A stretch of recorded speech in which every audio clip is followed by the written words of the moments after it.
Bismillahirrahmanirrahim. Assalamualaikum warahmatullahi wabarakatuh. Waalaikumsalam warahmatullahi wabarakatuh. Bismillah. Alhamdulillah rabbil alamin. Wa bihi nasta'inu ala umur dunya waddin. Wassalatu wassalamu ala asrafil anbiya wal mursalin wa ala alihi sahbihi ajma'in. Amma ba'd. Rabbi israh li sadri wa yassir li amri wa hlul 'uqdatam min lisani yafqahu qawli. Ya Fattah, Ya Alim, Ya Razzaq, Ya Karim, Iftah lana futuhal ma'arifin, alhamdulillahi rabbil alamin. Bismillah, alhamdulillah. Pertama-tama, marilah kita panjatkan puja dan puji syukur kehadirat Allah Subhanahu wa Ta'ala yang telah melimpahkan nikmatnya kepada kita sehingga kita bisa diberikan kemudahan untuk thalabul ilmi pada malam yang insya Allah barokah ini. Salawat serta salam semoga selalu tercurahkan kepada junjungan kita Nabi Muhammad Sallallahu Alaihi Wasallam, kepada para keluarganya, sahabatnya, dan semoga kita selaku umatnya diberikan kemudahan untuk mendapatkan syafaat beliau kelak. Amin. Amin ya rabbal alamin. Baik.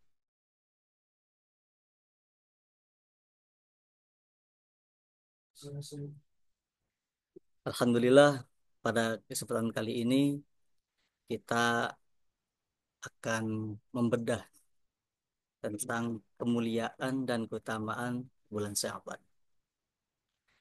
Sebelumnya kita sudah melewati bulan Rajab dan sekarang kita memasuki bulan Sya'ban di pertengahan dan mungkin di penghujung ini ya. Mau penghujung bulan Sya'ban dan insya Allah semoga kita diberikan kesempatan untuk bertemu dengan bulan Ramadan. Amin ya rabbal alamin. Allahumma barik lana fi Rajab wa Sya'ban wa balighna Ramadan. Baik Bapak Ibu yang dirahmati Allah Subhanahu wa taala, untuk tema kita di bulan Sya'ban ini yang insya Allah kita akan coba bersama-sama mempelajari, bersama-sama bertolabul ilmi tentang apa aja sih kemuliaan dan keutamaan di bulan Sya'ban ini. Baik, kepada pemateri kita, Ustadz kita, Bapak Ustadz Yandi Heriandi. Kita sapa terlebih dahulu pemateri kita. Assalamualaikum Pak Ustadz Yandi. Waalaikumsalam warahmatullahi wabarakatuh. Mas Adib, sehat? Alhamdulillah sehat Pak. Alhamdulillah. Iya, baru ketemu lagi nih sudah berapa tahun ya? Insya Betul. Allah. Mungkin terakhir ketemu pas kapan ya? 2023 mungkin. Atau iya 2024 kita juga mungkin pernah ketemu tapi dalam Zoom juga mungkin ya. Kesempatan kali. Dan sekarang kita bertemu kembali di Zoom juga. Semoga dimudahkan juga bertemu di dunia nyata nanti. Waduh, dunia Ya, nyata. ya, amin, amin. Insya Allah. Insya Allah nanti mungkin kapan-kapan kalau ada kesempatan Ya, main juga nanti ke kampus. Insya Allah. Siap, siap. Nanti saya berkunjung ke yayasan. Insya Allah. Amin, insya Allah. Bismillah. Alhamdulillah.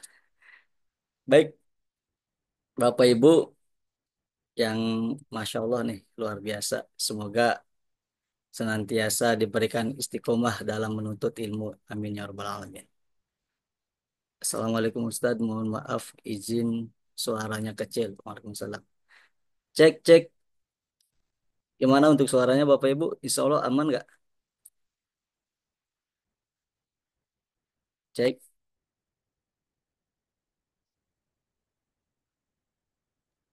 Suaranya aman, aman, bagus, bagus. aman ya? Dari saya ke situ jelas nggak dari saya, suara saya? Kalau dari Jelas, kalau di saya jelas Pak Ustadz. jelas ya, ya. Mungkin Mungkin tadi pada saat ya pada saat gantian bicara kan mungkin pada saat ada papasan suara gitu ya. oh iya mungkin bisa jadi Iya. seperti itu. Semoga dalam 1 jam lah kurang lebih 1 jam atau lebih dikit mungkin ya ke depan semoga jaringan kita juga stabil, dan insya Allah semoga semuanya lagi sedang semangat dan fit gitu kan untuk menuntut ilmu talabul ilmi ini. Baik, sambil menunggu peserta yang lain bergabung, mungkin kita bisa dibuka ya Pak ya, untuk kajian kita pada malam hari ini. Baik, Bapak Ibu, kita buka kajian kita dengan baca basmalah. Bismillahirrahmanirrahim. Bismillahirrahmanirrahim. Pada pemateri kita, Ustadz kita, Bapak Yandi Haryandi, kami persilahkan. Ya, terima kasih kepada moderator ya, Mas Adib nih yang memang dari nama sih sudah tidak asing gitu ya, pernah bertemu langsung di kampus, memang cuma agak lama mungkin pada saat dipertemukan, terlebih ketika lihat foto profilnya selalu tertutup dengan masker, jadi saya tuh ingat-ingat lupa yang mana wajahnya tuh ya, Masya Allah. Ya, tapi ini pertemuan yang memang kalau lihat dari sudah bermuajah sih, insya Allah sangat familiar ya wajahnya, Masya Allah. Mudah-mudahan kita bisa memberikan manfaat buat semua orang yang ada di sekitar kita. Baik, nanti saya izin share screen dulu ya, biar punya panduan.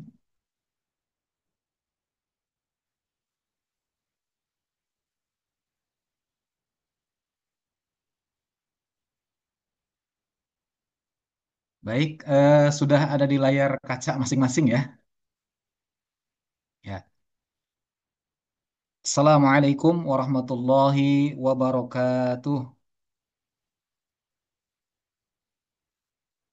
Innal hamdalillah nahmaduhu wa nasta'inuhu wa nastaghfiruh wa na'udzu billahi min syururi anfusina wa min sayyiati a'malina may yahdillah fala mudhillalah wa may yudlil fala hadiyalah. Asyhadu an la ilaha illallah wa asyhadu anna Muhammadan abduhu wa rasuluh. Allahumma salli ala nabiyyina Muhammadin wa ala alihi wa sahbihi ajma'in wa man tabi'ahu bi ihsanin ila yaumiddin amma ba'd. وقال الله تعالى أعوذ بالله من الشيطان الرجيم يا أيها الذين آمنوا اتقوا الله حق تقاته ولا تموتن إلا وأنتم مسلمون يا أيها الناس اتقوا ربكم الذي خلقكم من نفس واحدة وخلق منها زوجها وبث منهما رجالا كثيرا ونساء واتقوا الله الذي تساءلون به والأرحام إن الله كان عليكم رقيبا يا أيها الذين آمنوا اتقوا الله وقولوا قولا سديدا يصلح لكم أعمالكم ويغفر لكم ذنوبكم ومن يطع الله ورسوله فقد فاز فوزا عظيما صدق الله العظيم. Yang kami hormati segenap pengurus yayasan yang support dalam kegiatan ini, yang saya mohon maaf belum kenal satu persatu ya. Ini di sini yang saya cuma kenal adalah Yayasan Al-Qalam, kemudian ada mungkin Yayasan Abdurrahman bin Auf, di sini Rumah Hijrah ya, dan mungkin support bayi yang lainnya ya. Mohon maaf mungkin saya tidak bisa sebut satu persatu. Terlebih di sini yang mengatur teknis acara Mas Muhammad Adib, yang mudah-mudahan kita semua sama-sama dalam keberkahan Allah Subhanahu wa taala, terutama berada di bulan Sya'ban. Baik Bapak Ibu, saudara-saudara sekalian yang saya hormati, pada materi ini karena judulnya terlalu panjang jadi saya ringkas ya. Jadi kalau judulnya kemuliaan dan keutamaan, sepertinya cukup terwakili dengan keutamaan dari bulan Sya'ban, karena memang dalam kata kunci yang ada kalau bicara tentang mulia, maka mungkin kita sudah punya beberapa bulan yang memang kita biasa sebut dengan bulan-bulan yang dimuliakan, yakni yang kita kenal dengan Asyhurul Haram atau bulan-bulan haram. Nah, pada bagian ini, kalau di dalam flyer yang disebarluaskan, itu kan ada tiga bagian terakhir ya di sini. Tapi izinkan saya menambahkan bagian pertama supaya kita punya pemahaman dasarnya dulu. bahwa penting kita memahami tentang makna dalam segala sesuatu. Kalau dalam istilah ilmiah itu adalah definisi gitu ya. Jadi kita bagaimana memahami tentang makna dari nama bulannya, yakni bulan Sya'ban. Sebelum kita mengetahui keutamaannya atau bahkan amalan-amalan yang terbaik yang bisa kita lakukan di bulan Sya'ban ini. Jadi kita nanti dalam diskusinya kita akan batasi pada 4 sub bahasan. Nah, baik sebagai mukaddimah, ayat ini adalah ayat yang sangat populer ya. Allah Subhanahu wa taala di dalam Al-Qur'an surah At-Taubah surah yang ke-9 ayat yang ke-36. A'udzu billahi minasyaitonir rajim. Inna iddatash syuhuri 'indallahi 12 syahran fi kitabillah. Yauma khalaqas samawati wal ard minha arba'atun hurum. Nah, dari penggalan ayat ini kita diinformasikan atau dikhabarkan oleh Allah secara langsung bahwa sesungguhnya hitungan bilangan 1 tahun itu atau yang kita kenal dengan bilangan bulan-bulan dalam 1 tahun itu terdapat 12 bulan di sisi Allah. Jadi di sini tidak akan kita persoalkan dalam penamaan ya, karena penamaan itu kan hanya berdasarkan perhitungan dari masing-masing nama tersebut. Tapi kita punya kesepakatan jumlahnya tidak berbeda. Yang menggunakan kalender Masehi sama 12 bulan kan gitu. Yang menggunakan kalender Jawa juga sama kan, Sura, Sapar, Mulud, kemudian kalau bahasa silih mulud gitu ya ataupun ba'da mulud. Nah, itu adalah nama-nama yang secara penamaannya berbeda tetapi dalam hitungannya sama terdapat 12 bulan. Yang mana 12 bulan Allah sudah tetapkan dalam hitungan 1 tahun itu adalah terjadinya pada saat ketetapan ini ketika Allah menciptakan langit dan bumi. Jadi pada proses ketika Allah menciptakan as-samawati wal ar, langit dan bumi, maka pada saat itu Allah sudah sertakan hitungannya. Makanya kalau dalam bahasa hitungan kan ada yang menggunakan peredaran matahari, ya, ada juga menggunakan peredaran bulan. Dalam pengertian nanti al-qamariyah dan asyamsiyah. Nah, di dalam 12 bulan itu Allah sudah tegaskan pada ayat ini ada 4 bulan haram. Itulah yang kita sebut bulan suci. Ya. Ada 4 bulan suci atau 4 bulan yang mulia. Nah, maka dari tafsir ayat ini kita tidak bisa dapatkan dalam Al-Quran kecuali kita bisa melihat dari penjelasan Nabi SAW bahwa Nabi sudah menunjukkan kepada kita 4 bulan haram itu adalah minha arba'atun hurum, salah satun mutawaliyatun, Dzulqa'dah wa Dzulhijjah wal Muharram wa Rajabu Mudhar alladzi baina Jumada wa Sya'bana. Nah, itu adalah sebagai mukaddimah ya bahwa kita di sini sepakat ada 12 bulan dalam 1 tahun, ada 4 bulan haram yang mana 3 bulannya berturut-turut atau beriringan, yakni bulan ke-11, 12 dan bulan yang pertama, dan satu lainnya adalah terletak di antara bulan Jumada atau Jumadil Akhirah dan Sya'ban. Nah, nanti di sini ada bagian yang kita akan fokus yakni bulan Sya'ban. Baik, saudara-saudara sekalian, kita akan masuk di bagian pertama bahwa Sya'ban ini banyak pendapat ulama ketika memberikan arti atau makna dari nama bulannya. Nah, tapi di sini kita dari sekian banyak pendapat, mungkin ada beberapa yang kita bisa ambil berdasarkan dasar atau dalil-dalil yang bisa kita tunjukkan dalilnya kurang kuat, sebaiknya ditinggalkan ya. Jadi kita akan kembali kepada dalil yang menjelaskan tentang bagaimana penamaan itu adalah mempunyai makna sesuai sudut pandang atau dalil yang kita baca. Ya, yang pertama, kalau dari sisi bahasa, Sya'ban itu berasal atau diambil dari akar kata sya'b. Ya, sya'b itu artinya adalah bangsa ataupun kelompok atau suku dalam bahasa yang lain.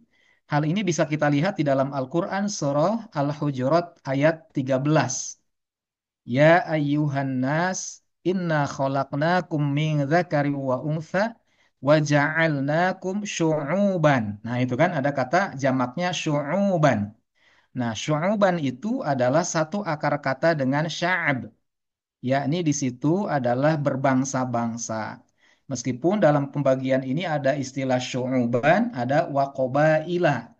Nah, kalau dalam bahasa asalnya syu'ub ataupun qabail itu hanya untuk membedakan antara suku Arab dengan suku Azam atau suku bukan Arab gitu. Jadi itu hanya istilah kabilah kalau bahasa qabail itu kan mungkin kita kenal dengan istilah kabilah-kabilah ya.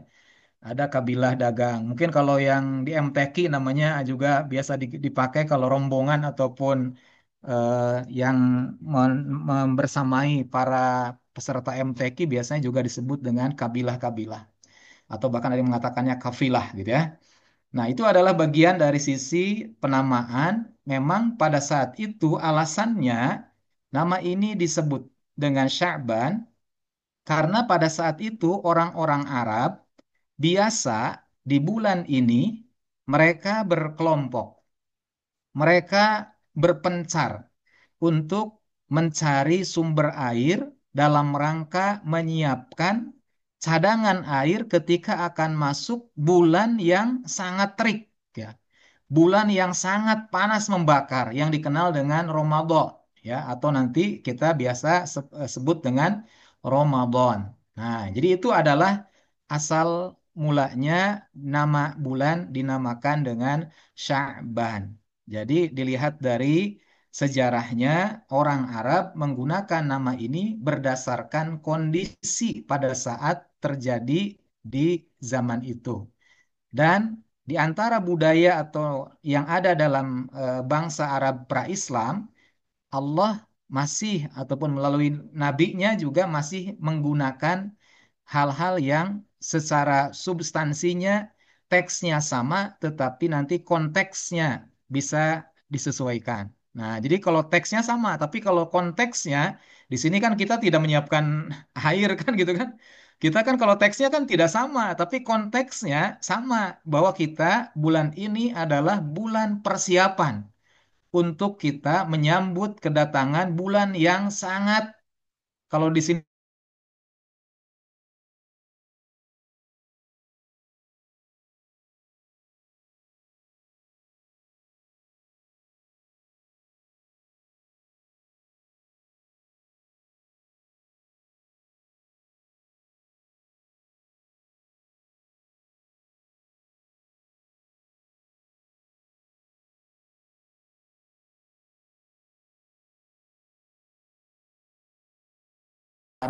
ada juga yang punya pendapat bahwa penamaan ini bulan Sya'ban itu yang artinya adalah muncul. Jadi Sya'ba. Nah, Sya'ba itu artinya adalah muncul atau menonjol.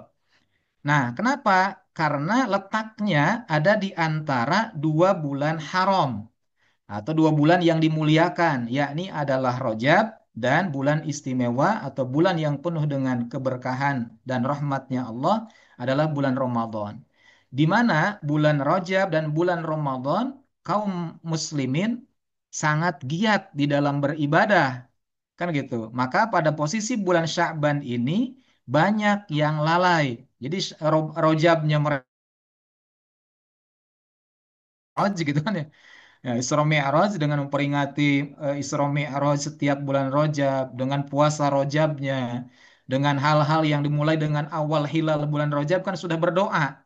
Allahumma barik lana fi Rajaba. Nah, itulah bentuk-bentuk penyambutan yang luar biasa bahwa umat Islam pada saat kedatangan bulan Rajab itu mereka sudah sangat siap untuk beribadah, giat di dalam bulan tersebut karena termasuk bulan hurum gitu atau bulan haram.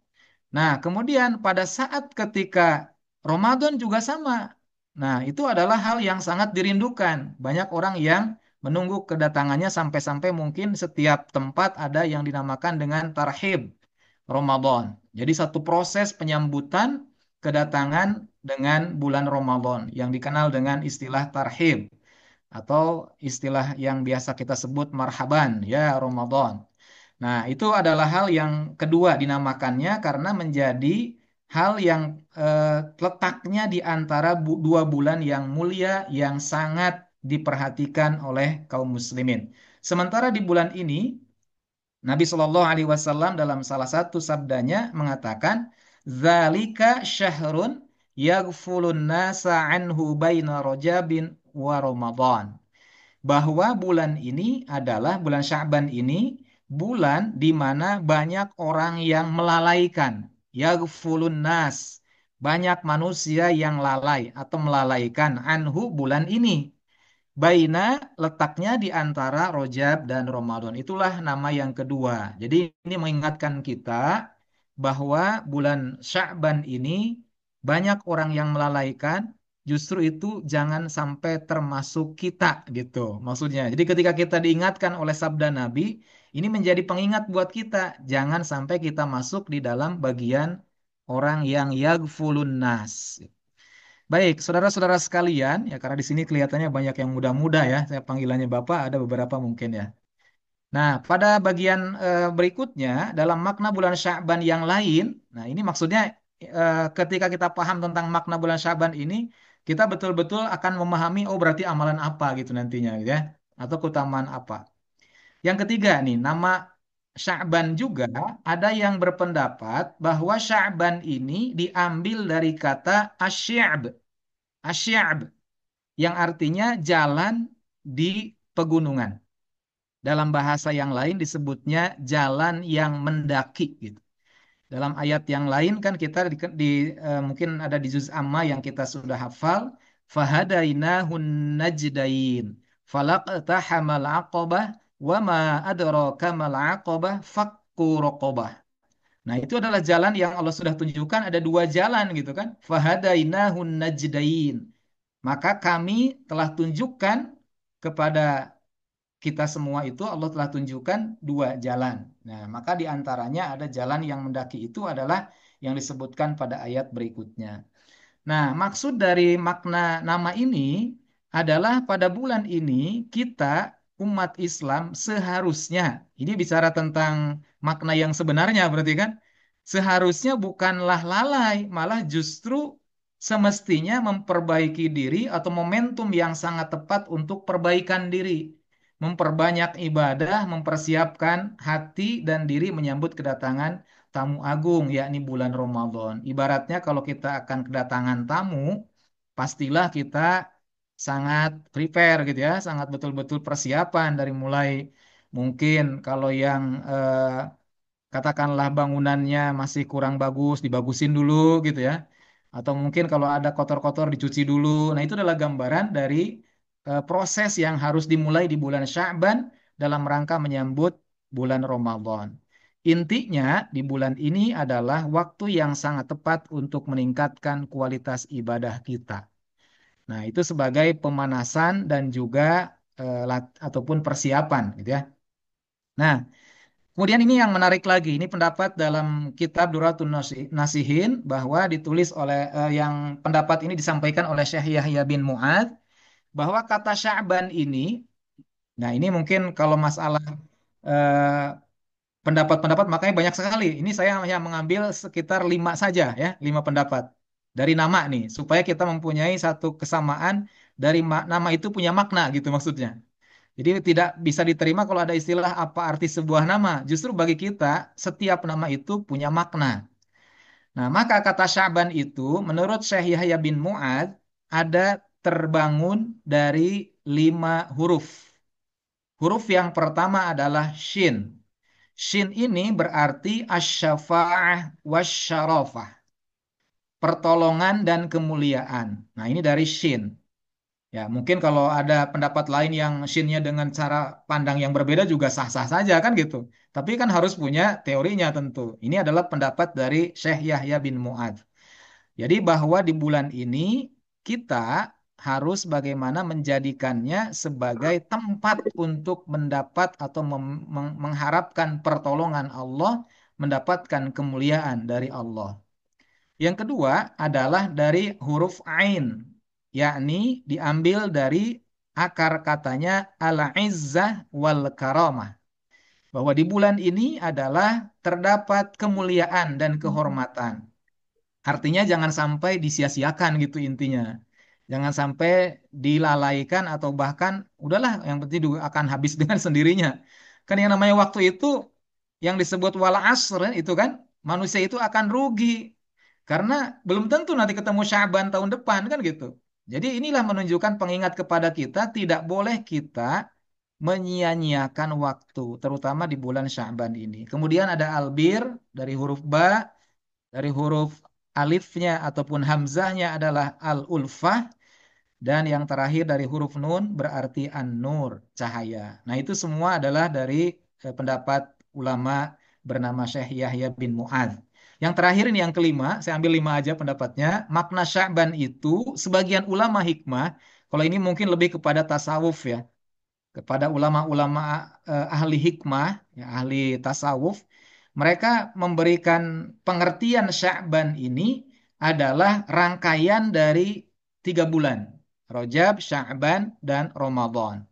Bahwa kalau Rajab itu adalah lil istighfar. Jadi lil istighfar itu untuk kita memperbanyak istighfar. Itu bulan Rajab. Ya, istighfar dari apa? Minadz dzunub, dari segala dosa-dosa. Nah, di bulan Rajab adalah waktu yang sangat efektif untuk memperbanyak istighfar. Apa kemudian Sya'ban? Wa sya'bana li islahil qulub atau li islahil qalbi. Yakni bulan Sya'ban itu adalah sarana untuk perbaikan atau islahnya hati. Itu Sya'ban.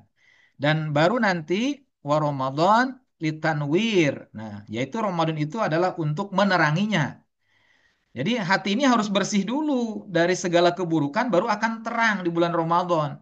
Tapi kalau hatinya katakanlah keruh di bulan Syabannya, sulit rasanya mendapatkan cahaya di bulan Ramadan itu. Nah, itu adalah bicara tentang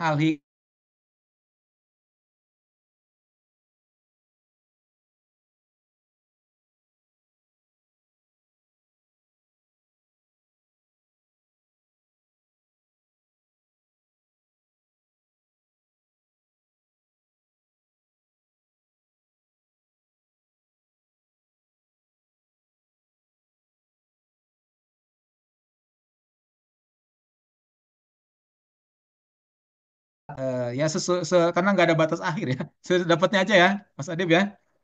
Insya Allah tidak lama lah. Saya biasa bicara paling maksimal 40 menit ya.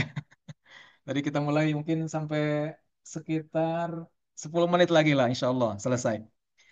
Ya, yang kedua, keutamaan bulan Sya'ban ini. Setelah kita tahu tentang makna Sya'ban yang Allah hadirkan untuk kita dengan kemuliaannya dan dengan keutamaannya, maka kita akan coba untuk membuka bagaimana dasar ataupun dalil-dalil yang disampaikan oleh Nabi terkait dengan keutamaannya.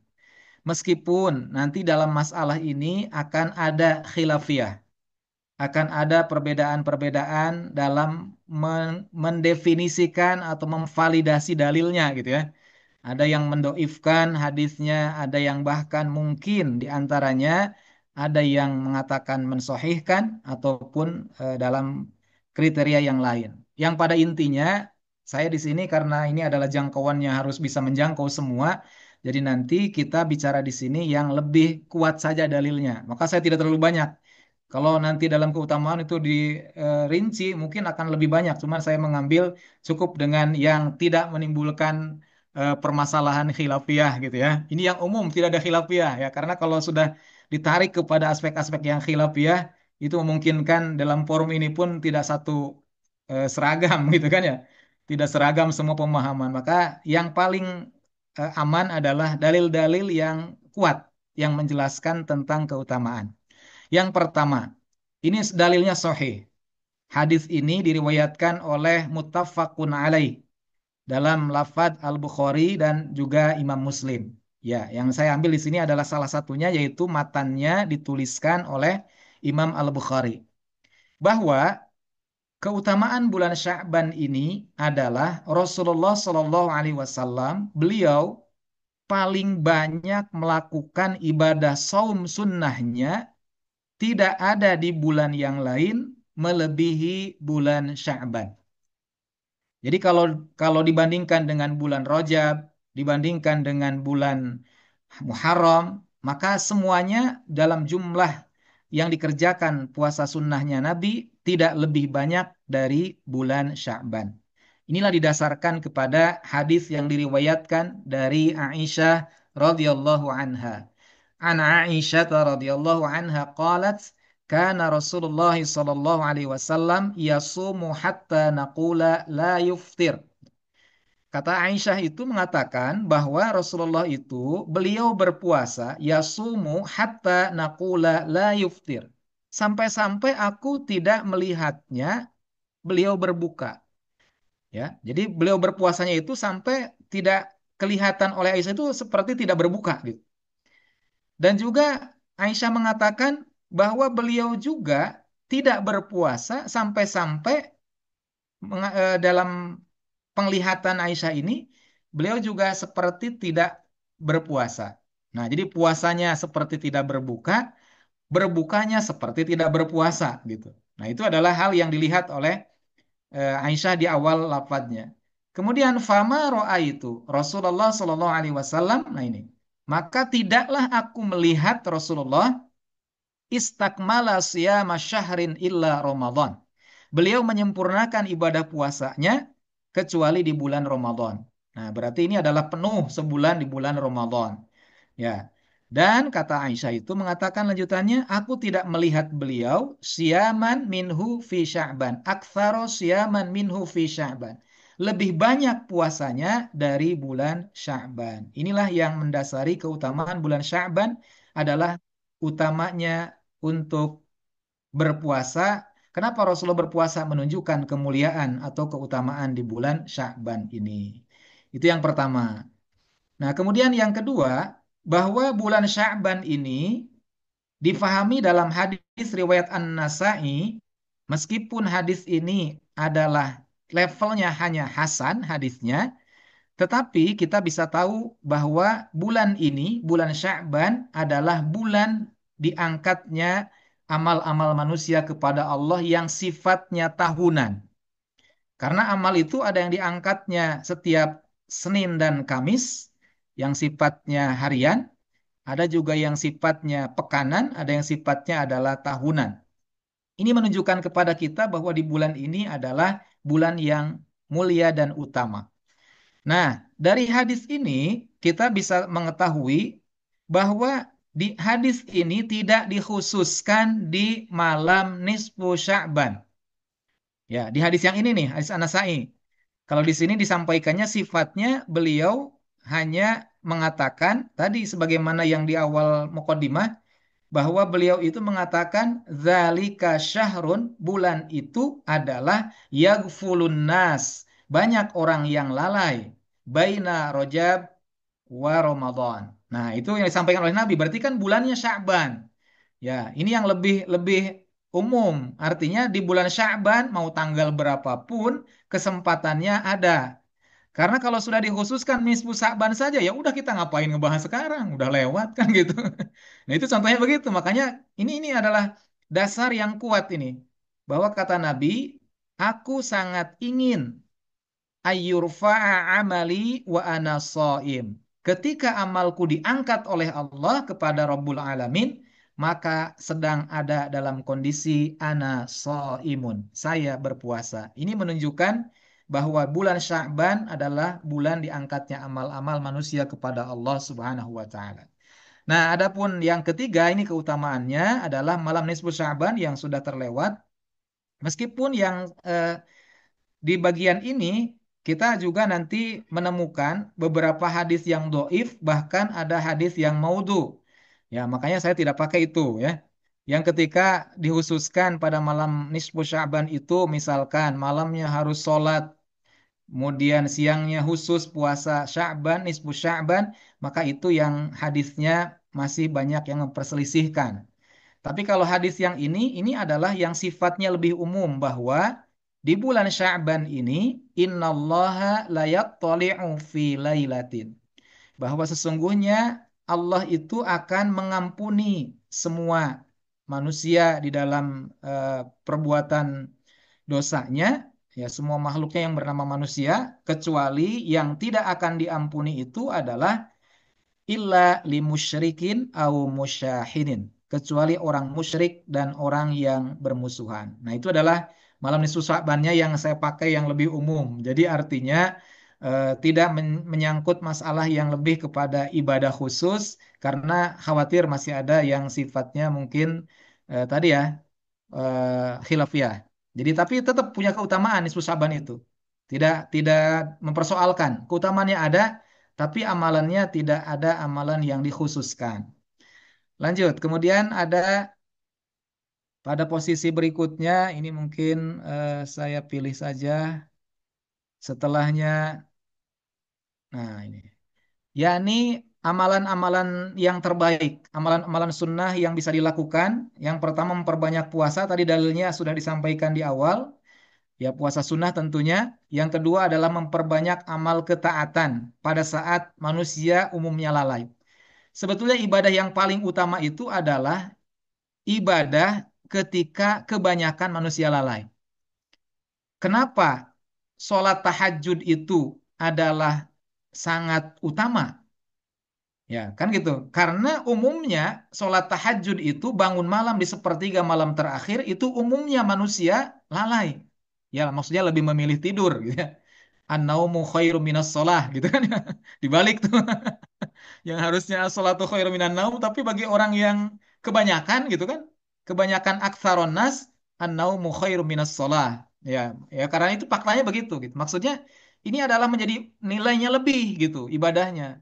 Maka pun sama di bulan ini ketika amal-amal yang kita lakukan itu di bulan Sya'ban banyak orang yang lalai menunjukkan keutamaan yang luar biasa. Yang ketiga, memperbanyak amal soleh. Nah, di sini amal soleh itu apa? Umum nih saya sampaikan.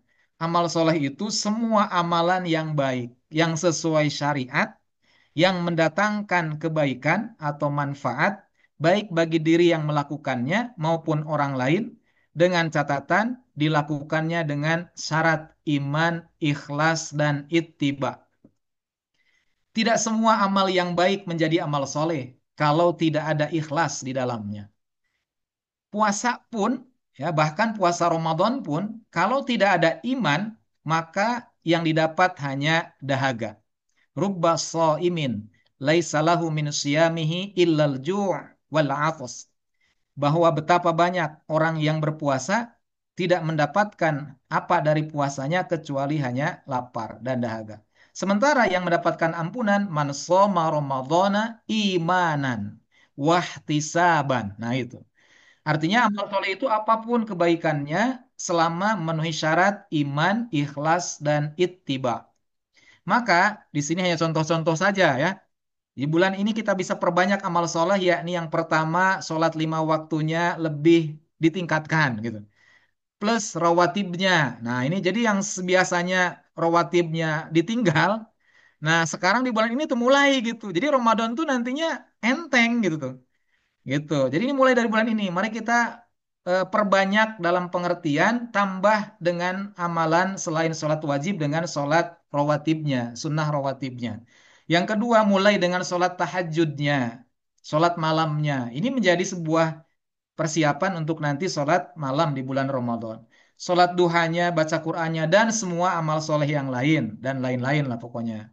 Kemudian yang keempat adalah bagi mereka yang masih punya hutang puasa, maka di bulan ini adalah diutamakan untuk mengkodok puasa Ramadan. Jangan sampai dengan masuk Ramadan berikutnya masih punya hutang puasa. Ya, jadi kalau ada yang tanya, boleh tidak masih punya 2 tahun tidak belum tergantikan? Sebetulnya dari darurat itu batasannya. Segala yang darurat itu hal yang terlarang pun menjadi halal. Tapi apakah benar darurat gitu kan? Ataukah memang ya sendiri yang males gitu ya atau mungkin mendaruratkan sendiri. Hal ini juga pernah di dalam riwayat Aisyah bahwa Siti Aisyah itu pernah ataupun seringnya mendapatkan kodok itu di bulan Sya'ban. Karena yakunu alayya shaumu min Ramadan fama astati'u an aqdiya illa fi Sya'ban. Hadis riwayat Bukhari dan Muslim dan ini adalah muttafaqun alaih. Pasti sahih. Nah, itu yang terakhir adalah persiapan menjelang menyambut Ramadan. Di sini saya sampaikan ada 5 persiapan penting. Yang pertama adalah persiapan hati atau ruhiyah. Bagaimana kita bisa mulai saat ini di bulan Sya'ban, meskipun sudah lewat setengahnya, tinggal sisa 10 hari yang akan datang, atau bahkan tinggal 9 hari. Ya, mudah-mudahan masih tidak ada istilah terlambat. Karena kalau dalam bahasa waktu itu, selama masih ada kesempatan, masih ada waktu, maka itulah kesempatan yang kita bisa gunakan. Yang pertama adalah menjaga hati agar senantiasa hati kita berada dalam kebersihan hati. Hindarkan atau jauhkan dari segala penyakit-penyakit hati, terutama di sini adalah menjaga niat. Ya, mulai dari sekarang latih niat. Bagaimana ketika masuk Ramadan itu betul-betul kita niat untuk berpuasa Ramadan dengan penuh keikhlasan atau ikhlasun niat. Karena dalam segala perbuatan sangat bergantung kepada niat. Innamal a'malu bin niat wa innama likulli imri'im ma nawa. Bahkan di dalam tambahannya di sini, betapa banyak amalan yang kecil, yang remeh-temeh gitu ya. Tapi ternyata di hadapan Allah punya nilai yang pahalanya besar. Dan sebaliknya, ada banyak juga amalan yang kelihatannya berpahala besar, tetapi ternyata menjadi hilang pahalanya, bahkan tidak berpahala sama sekali. Maka itulah dalam kaidah usulnya itu, rubba amalin sogir ta'zimuhun niyah bahwa betapa banyak amalan yang kecil yang kemudian menjadi besar pahalanya karena niat. Dan sebaliknya, warubba amalin kabir dan betapa banyak amalan-amalan yang besar tasghiruhun niyah yang kemudian menjadi nilainya kecil karena masalahnya ada pada niat. Jadi ini menjadi penting untuk kita mulai dari saat ini menata niat. Nah, persiapan ruhiyah ini selain dari memantapkan niat, ada hal lain yang harus kita siapkan untuk mengisi ruhiyah kita. Di antaranya kita bertaubat kepada Allah. Kalau kita masih mungkin punya perbuatan-perbuatan salah dan dosa, maka kesempatan di bulan ini kita bersihkan hati kita dan diri kita dari segala macam dosa dan noda itu. Maka kesempatan ini adalah untuk bertaubat. Yang kedua, berdoa kepada Allah. Kita perbanyak kepada Allah berdoa dan mudah-mudahan kita dipanjangkan usia kita sampai dengan masuk di bulan Ramadan. Waballighna Ramadan. Itu adalah doa yang harus terus kita panjatkan. Kemudian menambah ibadah-ibadah sunnahnya tadi sebagaimana yang dicontohkan di amalan, kemudian menambah bacaan Al-Qur'annya, kemudian menambah berzikirnya. Itu adalah persiapan ruhiyah. Oke, mungkin itu atau sedikit aja lah persiapan yang kedua Amalia. Artinya Amalia ini adalah menyusun rencana. Jadi sebelum masuk Ramadan kita mulai sekarang itu menyusun target apa yang akan kita capai. Kebanyakan orang gagal itu karena tidak punya target. Jadi mengalir begitu aja. Jadi ketika masuk bulan, ya udah pokoknya sebagaimana umumnya manusia.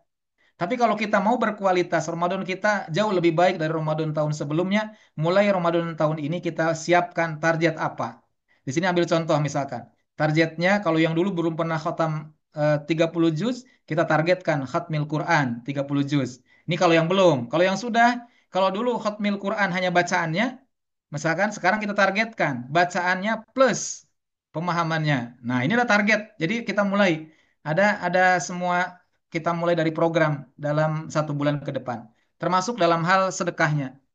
Misalkan saya targetkan, misalkan tahun ini, kalau kemarin saya memberikan sedekah dalam bentuk takjil hanya 2 atau 3 hari, tahun ini saya ingin 10 hari misalkan. Nah itulah bentuk-bentuk yang disebut dengan rencana dan target yang akan kita capai dan pasti ini akan menjadi bentuk yang lebih eh, tentu lebih berkualitas. Yang ketiga persiapan ilmu. Nah, apakah persiapan ilmu ini penting? Di antara ilmu yang harus kita siapkan yang terkait amaliyah Ramadan khususnya tentang kewajiban puasa, tentang keutamaan puasa, hikmah puasa, dan lain-lain yang ada kaitan dengan bulan Ramadan. Dan ini akan bisa menyempurnakan dalam ibadah. Karena ibadah tanpa ilmu itu adalah pasti dalam sisi yang sifatnya kemantapannya menjadi kurang. Nah, kemudian yang keempat persiapan maliyah, karena di bulan Ramadan sangat terbuka untuk kita bisa berinvestasi melalui harta kita. Kemudian ada yang terakhir persiapan jasa dia. Kita pun harus siapkan fisik yang sehat, fisik yang prima, tentu dengan upaya ini. Ada tiga upaya yang bisa kita lakukan. Pertama, perhatikan makanan. Mulai sekarang jangan sampai asal makan gitu ya. Ya, jadi dalam ayatnya di surah Abasa ayat 20 itu kan ada fal yang zuril insanu ila ta'ami. Nah, itu bentuk yang sangat luar biasa. Islam sampai mengatur itu. Fal yang zuril insan. Maka manusia itu hendaklah memperhatikan ila ta'ami kepada apa yang dimakannya. Nah, ini berarti kan makanan kita harus diperhatikan. Yang kedua, pola istirahat.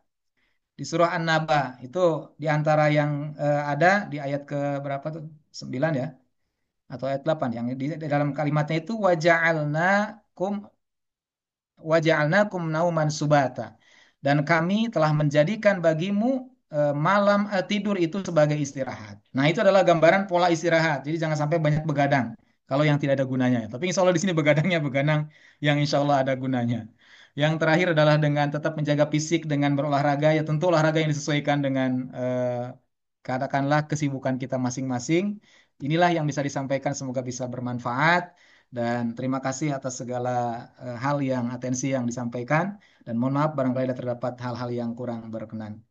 Terima kasih dikembalikan kepada moderator.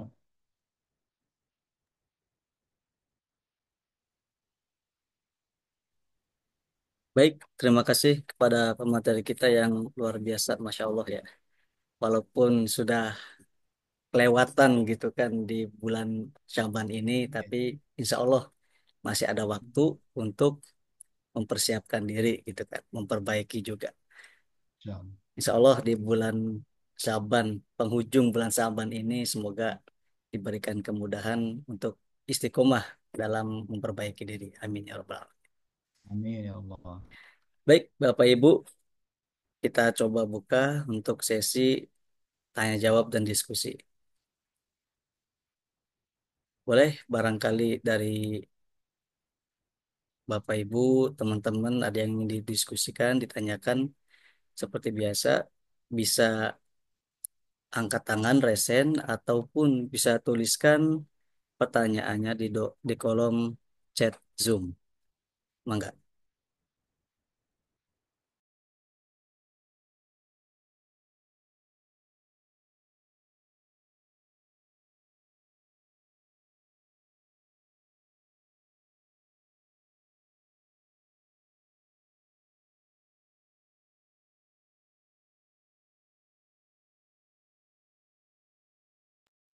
Ya, Masya Allah ya di sini sampai ada yang dari Bukit Tinggi Sumatera Barat Mas ya. Masya Allah. Dikira saya lokal hanya Cirebon dan sekitarnya. Ternyata Masya Allah ada yang sampai jauh sekali ini. Nggih, Pak. Ya. Alhamdulillah. Baik, ada yang angkat tangan dari peserta Ada Zoom. Blitar juga lupa. Gimana, Ibu? Ada dari Blitar, Mojokerto. Masya Iya, Allah. Masya Allah. Lumayan. Ternyata udah sangat luas sih jangkauannya nih. Iya, Ini Mas Adib nih hebat nih. Ya, ininya relasinya sangat Alhamdulillah, jauh. Masya Allah. Jangkauan luas. Semoga dengan luasnya jangkauan ini bisa menyebarkan ilmu juga seluas-luasnya gitu kan. Tidak Ya, hanya di amin, sekitar amin. Cirebon, tapi juga di Amin, amin ya amin. Allah. Indonesia. Dan semoga bisa keluar juga, keluar negeri juga, insya Allah. Amin ya Allah, Amin. amin. Amin, amin. Nah, oh, dari Ibu Sri, dari mana Ibu Sri ya? Masya Allah. Dari tadi. Nah, iya. Maka yang tadi yang sudah angkat tangan, resign silakan Mas Adib. Baik, pada penyanyi kita dipersilahkan untuk me- mengaktifkan kameranya dan mengaktifkan mikrofonnya. Dipersilahkan. Ya, Assalamualaikum warahmatullahi wabarakatuh. Pak Waalaikumsalam Ustadz, warahmatullahi izin wabarakatuh. nggak mengaktifkan kamera ya? izin Baik. bertanya, Pak, terkait eh, malam nisfu Sya'ban. Yang dibilang tadi kan tidak ada dalilnya yang harus baca Yasin 3 kali. Seperti itu. Nah, itu kalaupun akhirnya kita melaksanakan, itu apakah dosa atau bid'ah atau bagaimana? Itu pertanyaan yang pertama. Terus pertanyaan yang kedua, Pak Ustadz, terkait bulan Syaban itu kita boleh berpuasa itu sampai di akhir Saban atau bagaimana? Karena pernah dengar kita di akhir-akhir Saban udah nggak boleh mengkode puasa atau bagaimana. Nah, itu mohon diluruskan, Pak. Terima kasih. Baik, terima kasih Ibu Darmawati ya. Sebelumnya mohon izin untuk mengulangi pertanyaannya. Ada dua pertanyaan. Yang pertama tadi ketika nisfu Sa'ban gitu kan. Kan sebagian juga ada dari kita membaca Yasin selama 3 kali gitu kan. Nah, apakah itu diperbolehkan atau seperti apa? Dan yang kedua yaitu bagaimana hukumnya ketika berpuasa di penghujung bulan Sa'ban gitu. Mungkin bisa dijawab dulu Pak Ustadz, boleh. Baik, terima kasih Ibu Darmawati. Ini Masya Allah ya, mungkin nyimak dari awal ya. Makanya tadi ada hal-hal yang saya sampaikan yang memang ini saya sampaikan di awal tadi hal-hal ini sifatnya khilafiyah ya. Tapi makanya saya sengaja sampaikan yang sifatnya lebih umum, yang tidak menimbulkan hal-hal yang sifatnya sensitif ya dengan perbedaan. Jadi memang kalau ditelusuri, coba nanti Bapak Ibu bisa telusuri sendiri ya bahwa yang terkait dengan hadis yang menunjukkan keutamaan nisfu Sya'ban atau pertengahan bulan Sya'ban, tepatnya pada malam ke-15 di bulan Sya'ban, maka itu dalil yang khusus yang menunjukkan, katakanlah Yasin 3 kali dibaca, satu untuk A, Yasin kedua untuk B, Yasin ketiga untuk C, itu riwayat yang dipakainya adalah berdasarkan hadis yang bahkan ada yang menyatakan hadisnya adalah maudhu atau hadis palsu. Nauzubillah kan ya, kalau memang itu ada bagian amalan yang khusus.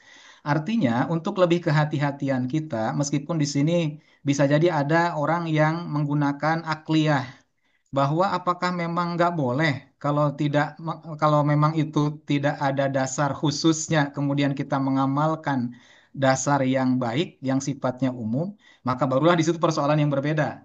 Ya, artinya tidak ada yang melarang membaca Al-Quran, kan gitu kan? Tidak ada yang melarang membaca surah Yasin. Tapi kalau tadi meniatkan dan memastikan bahwa itu adalah berdasarkan dalil dari nabinya, itulah yang menjadi persoalan. Karena nanti akan ada orang-orang yang dipandang oleh nabinya sebagai para pendusta. Mereka mengatasnamakan aku, padahal aku tidak menyampaikan tentang itu. Nah, maka ini hal yang nanti perlu digarisbawahi terkait dengan amaliyah khusus.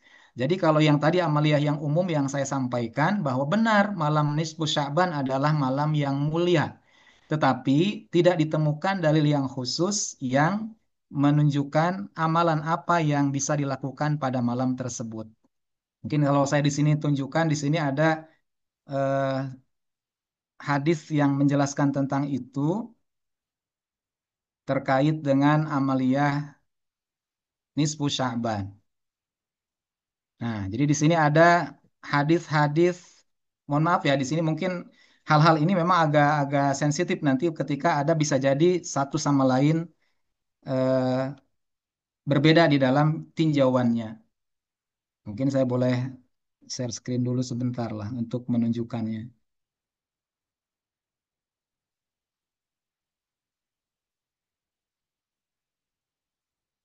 Salah, salah ngambil. Maaf. Nah, ini nih.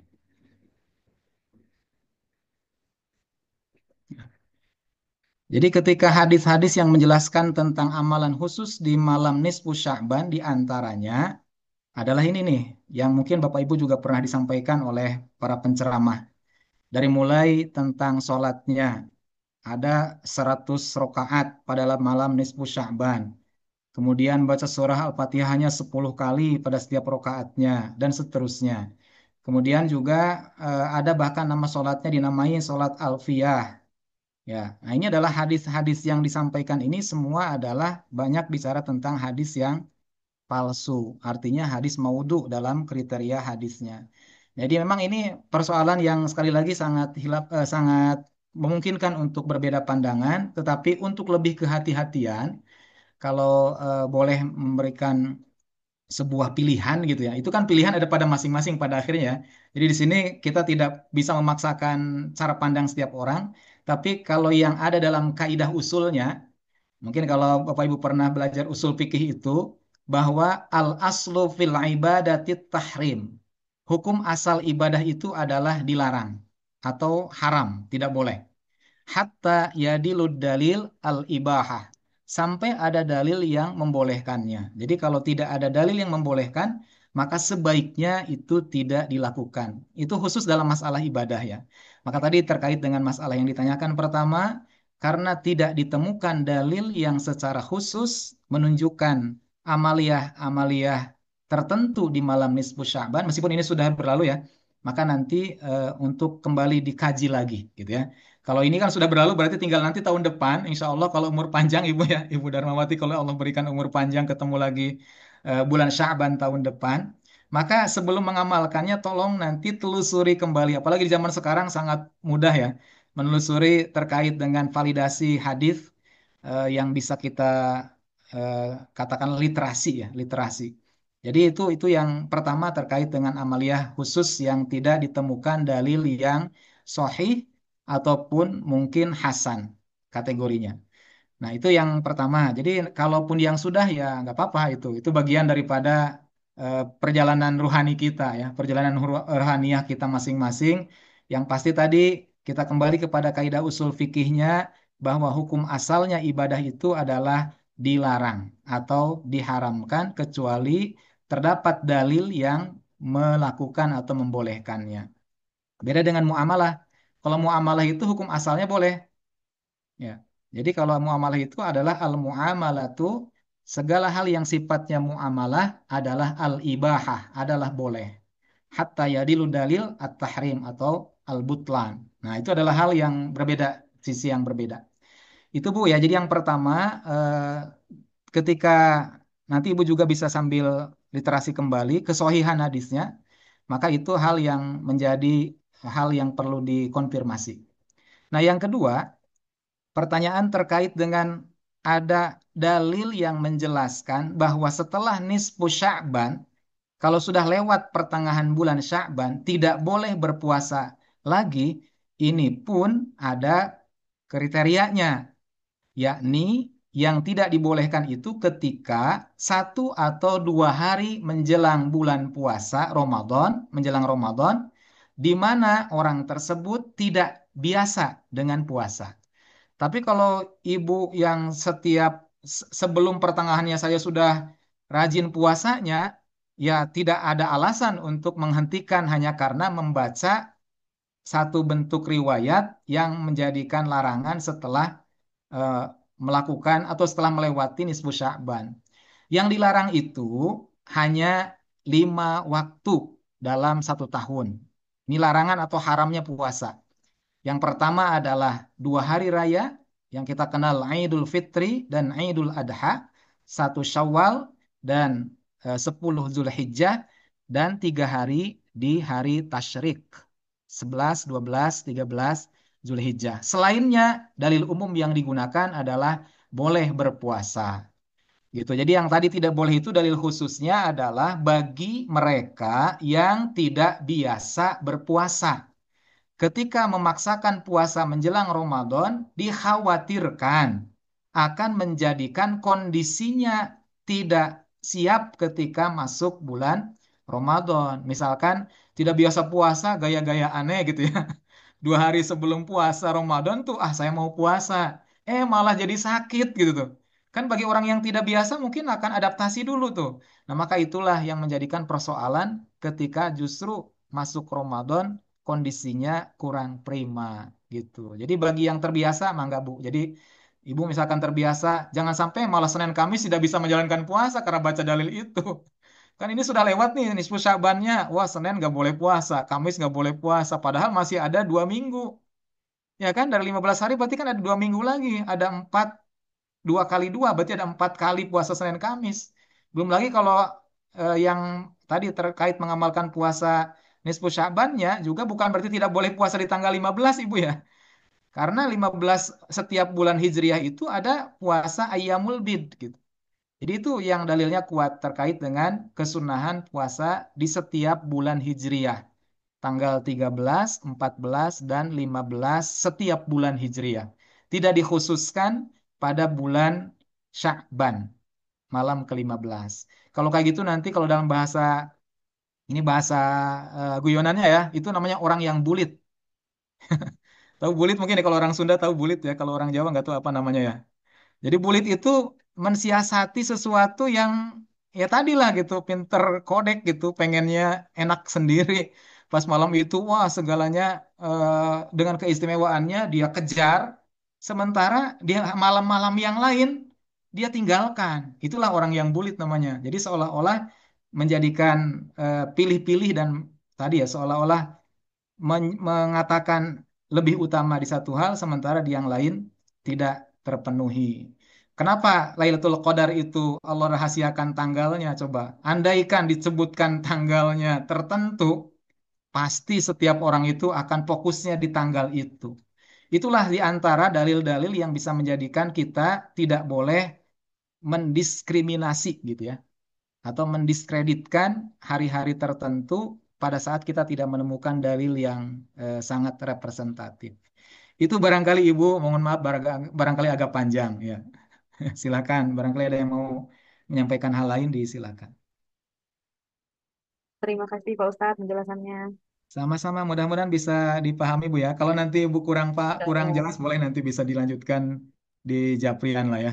Ada mungkin baik. nomor kontak dari Mas Adib nanti bisa tanya ke admin ya. Baik, Alhamdulillah. Terima kasih Pak Ustadz ya. Berarti ini juga menjawab pertanyaan di kolom chat juga nih Pak Ustadz. Assalamualaikum Ustadz. Waalaikumsalam. Ana mau minta penjelasan di mana ada salah satu mengatakan setelah nifsu Saban tidak boleh ada puasa Senin lagi. Tadi sudah terjawab ya Bapak. Untuk setelah nisfu Saban boleh berpuasa jika memang sudah terbiasa berpuasa kitanya. Tapi kalau misalkan kitanya tadi belum terbiasa untuk berpuasa, diusahakan gitu kan lebih baik nanti aja puasanya pas bulan Ramadan. Karenanya takut tadi pas di bulan Ramadan fisiknya gitu ngedrop seperti itu.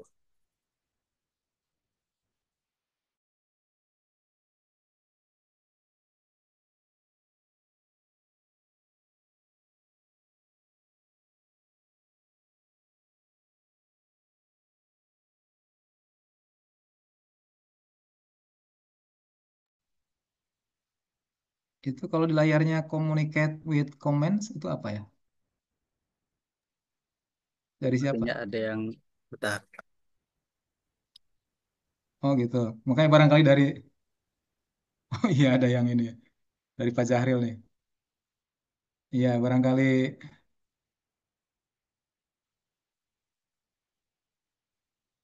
ya, mangga barangkali ada yang lain. Ini sudah masuk jam 9 lebih 5 menit.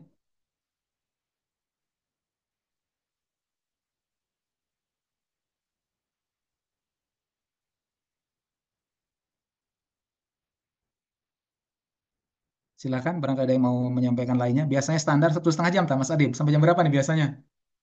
Setengah 10. Secukupnya Pak Ustadz. Oh, Barangkali sesungguhnya. iya, Kalaupun sampai jam 12 juga boleh gitu. ya Masya enggak Allah. itu lebih dari cukup Pak Ustadz.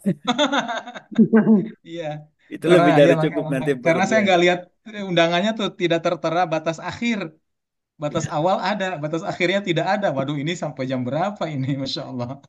Silakan, mangga. Barangkali ada yang Insya lain. Allah untuk kajian kita batasin maksimal sampai 21.30.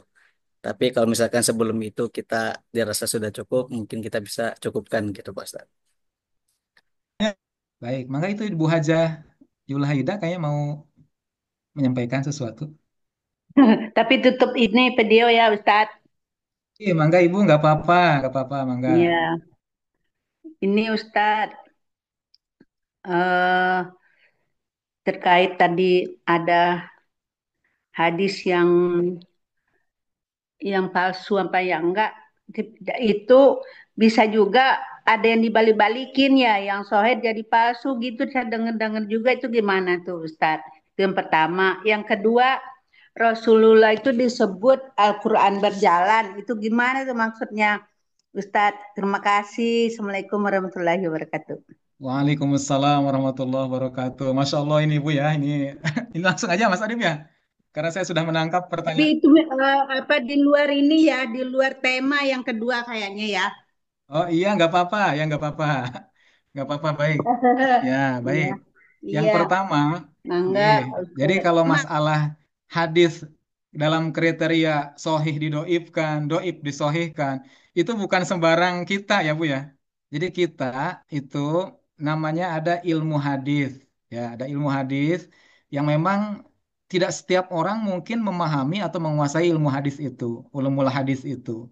Ada hal-hal yang memang orang yang membidangi itu yang berkompeten untuk menilai validasi tentang kesohihan suatu hadis. Itu yang pertama.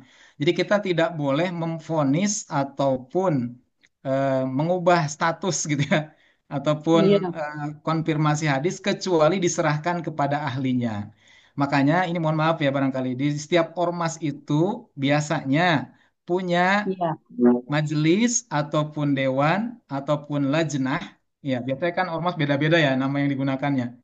Ya, yang kemudian tugasnya fokus kepada memverifikasi hadis, kemudian mentarjih hadis. Itulah hal yang menjadi tugas pakar yang menguasai atau yang kompeten di ilmu hadis. Jadi bukan bukan kapasitas saya, bukan kapasitas kita di sini mungkin yang hadir, kita lebih banyak kepada menggunakan dari pendapat-pendapat ahli hadis. Itu yang pertama. Artinya di sini kita harus membangun literasi gitu tuh, supaya kita tidak sampai suudzon gitu kan, atau bahkan tidak sampai diadu domba. Karena bisa jadi ada pihak-pihak yang kemudian tadi ya saling seolah-olah memutarbalikan fakta. Kalau memang nah, iya. mengatakan ini hadisnya doib ya doib gitu tuh. Ya kalau memang itu adalah hadisnya memang dinyatakan doib. Memang hadis doib itu kalau bukan masalah ibadah itu sangat boleh dipakai. Contoh Ibu pernah dengar mungkin Fadailul Amal kitabnya yang dikarang oleh Syekh Zakaria. Itu hadis yang banyak digunakan adalah hadis-hadis yang doib. Tapi kalau untuk motivasi nggak apa-apa gitu. Padilah-padilah itu motivasi namanya. Hmm. Jadi kalau bicara padilah itu motivasi. Tapi kalau sudah amaliyah yang kaifiatnya ditentukan, itulah yang tidak boleh. Kaifiat ditentukan itu misalkan melakukan apa di hari apa atau dalam kondisi apa, itu kan sudah ada kaifiat namanya. Kaifiat itu adalah cara untuk melakukan ibadah. Tapi kalau motivasi, misalkan barang siapa yang eh, sholat lima kali ataupun sholat dalam hitungan 5 kali sehari semalam, maka dia akan seperti bayi yang baru dilahirkan, misalkan. Nah, itulah kan motivasi, nggak apa-apa. Termasuk mungkin misalkan dalam pengertian hadis-hadis doib yang lain yang memang tidak ada masalah kalau itu tidak menjangkau dalam sisi yang sifatnya ibadah khusus. Itu yang pertama. Jadi kita di sini husnuzon kepada para ahli hadis yang memang punya kompetensi untuk mentarjih atau untuk menilai, memvalidasi setiap hadis gitu. Jadi nanti Ibu tinggal eh, kalau ada yang bilang gitu coba aja tunjukkan hadisnya, nanti kita telusuri gitu tuh. Kita bisa Oh cek iya, cek gitu dari buku-buku atau kitab-kitab hadis gitu. Itu Ibu iya ya. baik Ustaz. Iya Ya, baik gitu. Ustaz. Jadi nanti supaya kita tidak boleh ada, wah itu mah hal akalan orang.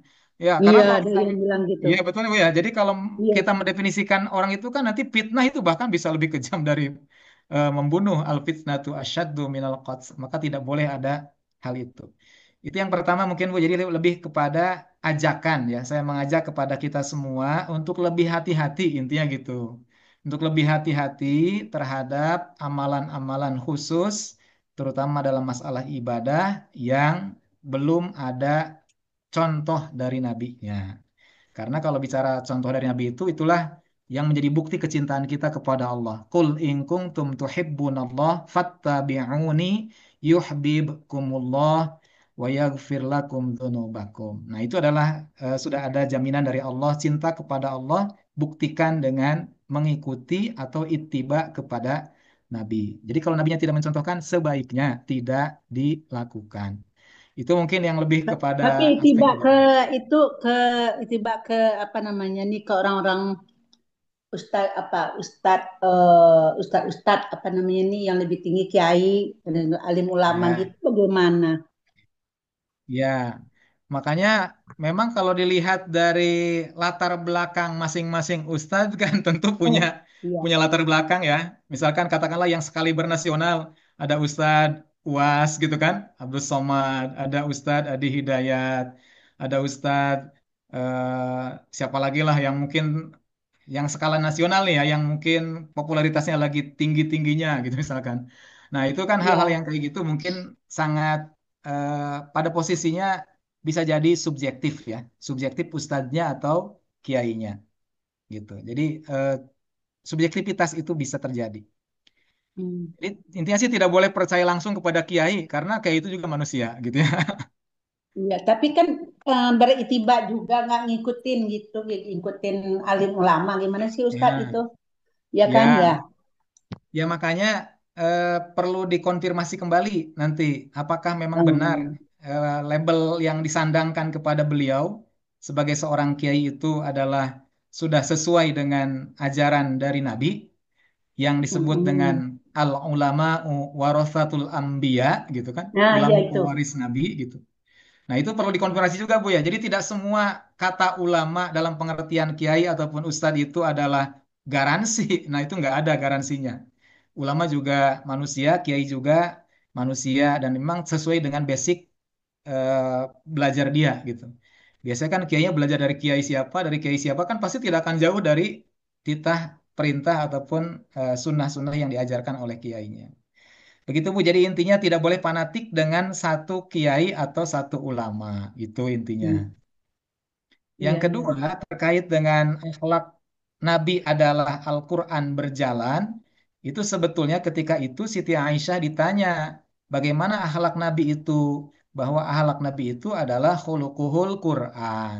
Akhlaknya itu adalah Al-Quran. Jadi bukan berarti Al-Quran berjalan. Tapi yang dimaksud itu Iya, Al-Quran berjalan bahasa kita, Bu ya. Jadi iya, kalau kata kata kita. iya kata kita.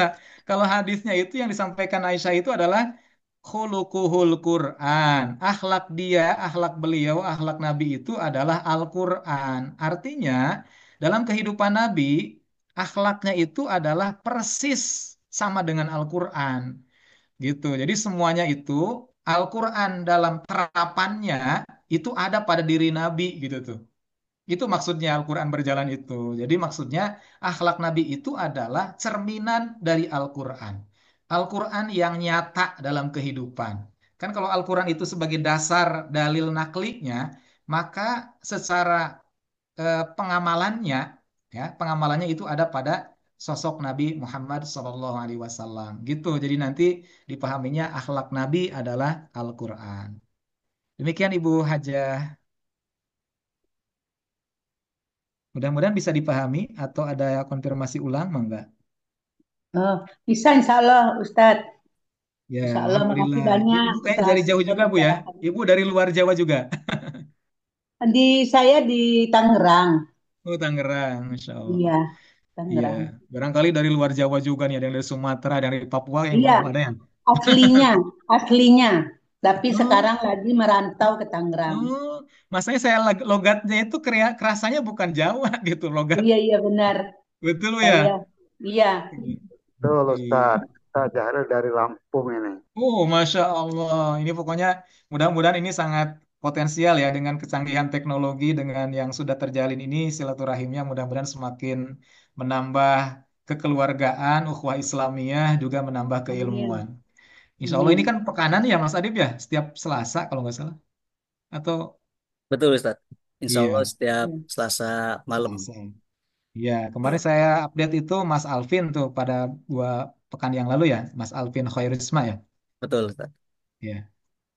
Iya, Mangga, Cuman makasih. baru sedikit anggotanya nih ada cuma 29. Iya, proses Padahal Ibu, proses.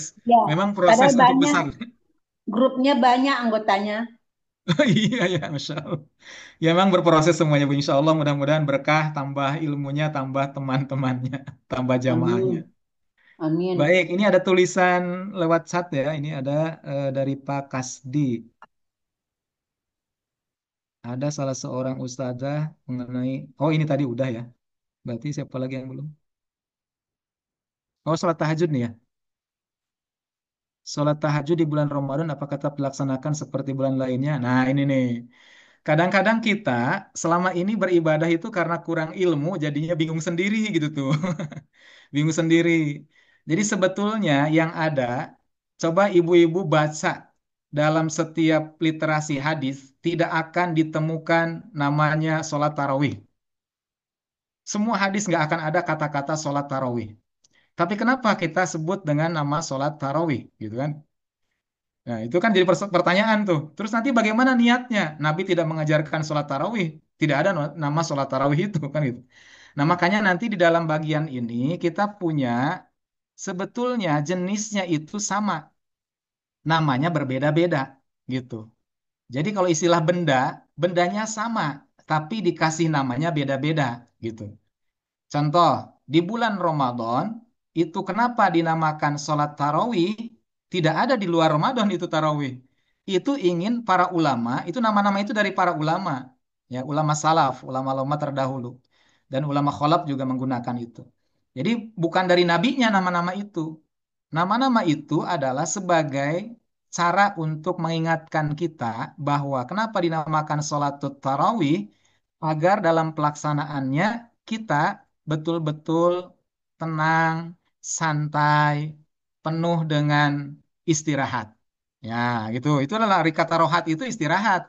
Tarawih, tarwihatun itu artinya adalah istirahat. Jadi setiap 4 rakaat selesai istirahat dulu, zikir dulu, kemudian mungkin kalau dalam bahasa sekarang mah wedang dulu gitulah. Jadi tidak sampai nanti pada saat larut malam gitu tuh, saking lamanya istirahatnya. Ya, Nabi kan bacanya panjang, makanya butuh istirahat dulu. Habis 4 rakaat itu kan Nabi panjang banget itu baca surahnya. Ya, nah ini makanya ini dari sisi nama itu sebetulnya mengingatkan kita namanya tarawih supaya sholatnya dengan santai. Yang terjadi kan gitu kan, yang terjadi di masyarakat umumnya, coba bagaimana Ibu Bapak kan gitu. Ini persoalan sebetulnya dari nama sudah tidak sesuai gitu. Nah, kemudian disebut juga Qiyam Ramadan. Man qoma Ramadana imanan wahtisaban ghufirallahu ma taqaddama min dzambi. Siapa orang yang mendirikan di malam Ramadan, berarti sholat yang dimaksud dan ibadah-ibadah lain. Jadi bukan hanya sholat itu sebetulnya, man qoma Ramadan itu. Tapi khususnya koma itu adalah ibadah sholat, maka akan mendapatkan ampunan atas dosa yang telah lalu. Inilah yang dimaksud dengan bagian kedua namanya Qiyam Ramadan. Yang ketiga ada nama umumnya namanya Sholatul Lail. Kenapa? Karena dilakukan di malam hari. Gak ada sholat lail dilakukannya di waktu duha, kan gitu. Maka dinamakan sholat lail. Yang keempat dinamakan sholat tahajud. Kenapa? Karena dia terjaga pada malam hari. Maka biasanya kalau disebut tahajud itu setelah dia tidur, terbangun, terjaga dari tidur untuk sholat, itulah sholatnya namanya tahajud. Kan gitu. Di dalam Al-Quran surah Al-Isra, surah ke-17, ayat yang ke-79. Itulah gambaran dari terkait dengan fatahajjad bihi nafilatallak. Nah, itu jadi maka bertahajudlah wa minal laili fatahajjad bihi nafilatallak. Bertahajudlah di malam hari dari sebagian malam sebagai tambahan bagimu. Nah, jadi itu namanya tahajud. Artinya, kalau kembali kepada jenis yang sama sholat malam, qiyam Ramadan, atau sholat tarawih, atau sholat tahajud, sebetulnya itu jenisnya ibadahnya sama. Maka kalau ada yang tanya apakah setelahnya sholat tarawih nanti malamnya sholat tahajud lagi masih bisa? Nah gitu kan. Maka ini menjadi persoalan di dalam memahami sholat malam itu. Satu lagi namanya sholat witir. Sholat witir itu kenapa disebut witir? Karena ganjil jumlahnya. Maka kalau bicara tentang sholat witir, itu sholat yang dilaksanakan oleh Nabi itu jumlahnya bisa 1, bisa 3, bisa 5, 7, 9, pokoknya ganjil. Bahkan 11 rakaat pun witir semua juga bisa. Nah, itu adalah gambaran dari nama-nama sholat yang sama sebetulnya perintahnya, yakni sholat malam. Jadi tadi kalau memang di bulan Ramadan apakah tetap melaksanakan sholat tahajud seperti bulan lainnya? Ya tentu berarti niatkan pada saat tarawihnya, ya udah nanti sisakan buat pada saat bangun di malam harinya. Selama tidak merepotkan. Kan kadang-kadang mungkin pada saat bangun malamnya untuk sahur. Ibu-ibu kan nyiapin sahur, kalau sambil tahajud nanti nggak fokus ibadah melalui menyiapkan makan sahurnya, kan gitu. Ya ingat sambil sholat sambil masak sahur gitu. Nah ini adalah sebetulnya Islam itu sudah memberikan kemudahan kepada kita. Silahkan memang yang paling baik waktunya di sepertiga malam terakhir itu yang utama. Jadi kalau di sini komunitasnya pesantren itu bisa dikondisikan sholat tarawihnya itu pada saat di jam sepertiga malam terakhir. Sekalian bangun sahur tuh sholat tarawih gitu atau sholat tahajud. Nah itu sangat utama. Tapi kalau di masjid-masjid umum kan tidak bisa. Ya, di masjid-masjid umum kan setiap orang mungkin waktunya berbeda dan kepentingannya berbeda. Wallahu a'lam bishawab. Jadi itu ya, jadi intinya masalah sholat tahajud, sholat witir, sholat malam, qiyamul Ramadan, sholat tarawih, itu tuh sama saja, Bu, sholatnya. Di waktu malam, jumlahnya harus ganjil, gitu. Jumlahnya ganjil berapa? Ya itu tergantung dalil yang digunakan. Mau yang 11 dari hadis Aisyah radhiyallahu anha, mau yang 23 dari hadis Umar bin Khattab. Nah, itu ada semua dalilnya. Nah, cuma tinggal kembali kepada kita yang paling kuat yang mana itu saja sebetulnya. Jadi tidak akan ada gesekan yang terlalu tajam ketika ada perbedaan masalah khilafiyah. Jadi hal-hal yang furu udahlah nikmati saja. Insya Allah semuanya masuk surga. Gitulah yang penting ya saling husnuzon.